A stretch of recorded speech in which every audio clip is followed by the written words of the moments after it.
ever seen a hunting dog play hide and seek with a mouse? Watch. Olivia, being a rodent, is a burrower. It's for safety.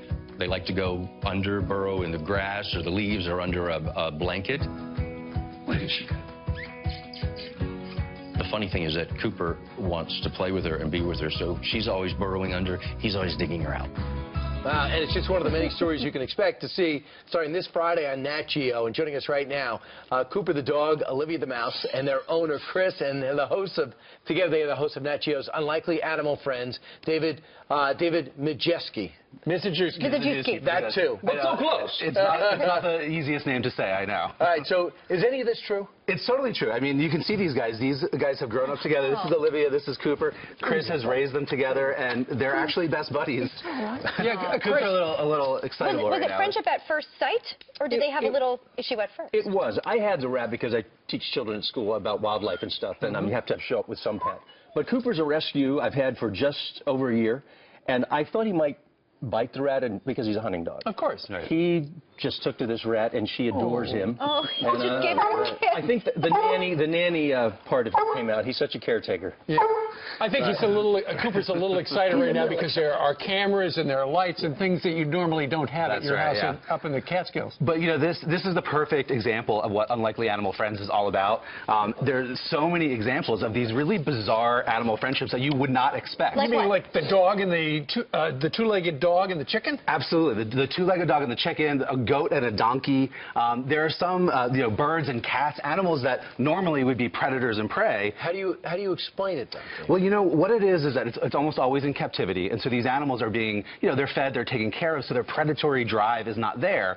And for me, as a naturalist, the thing that's really amazing is that animals are actually individuals. And so not every dog and rat are going to be able to be friends. And that's what's really unique about this. Also unique, they don't eat the same stuff. So I would imagine that would be good for the rat because the dog isn't interested in the rat food. Well, I'll tell you what, rats are omnivores and so are dogs. So both of these animals will eat pretty much anything. Oh, really? Yeah. As long as they don't eat each other. As long as they don't eat each other. They share hunger. They really That's right, yeah. But, I'm a naturalist with the National Wildlife Federation, and most of the wildlife news out there is kind of bad news, right? So what's great about Unlikely Animal Friends is that these are really feel-good stories. I mean, you're going to watch this with your family, and you're just going to be, your heart is going to be warmed. It's funny really you great. say that. My son is actually just reading a book called Unlikely Friends, and it's adorable. That is exactly what this is based on. It's a great message for kids as well. And some of the animals that are featured in that book are going to be on this series. And I think we also have some images of, I think it's a little boy taking a bath with a dog.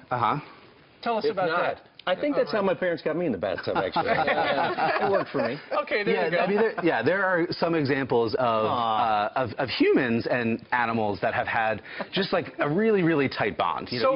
Even more so than your regular sort of pet owner relationship. So that's adorable. There's also the story that went viral of the little boy who was attacked by a pit bull and his cat. You guys remember this? We saw that. Yeah. We ran on the show. So what's great about Unlikely Animal Friends is that they actually do a deeper dive. I mean, we've all seen those clips, and we saw the news clips. We actually get to meet the child, we get to meet the cat, and learn more about them. It's really amazing. Normally these pairings are on a cartoon, but you bring it to real life on your show. Exactly. Fantastic. Hey, if anybody's watching right now and you have Unlikely Friends at home, send us a picture. We'd love to see that. Absolutely, yeah. I'm sure there's a lot more examples out there. So if you have a lion, see if he gets along with a bear. Or a scarecrow. I still want my monkey, but you can't have one. Which is probably a good thing. That's right. David and Chris, thanks. Unlikely.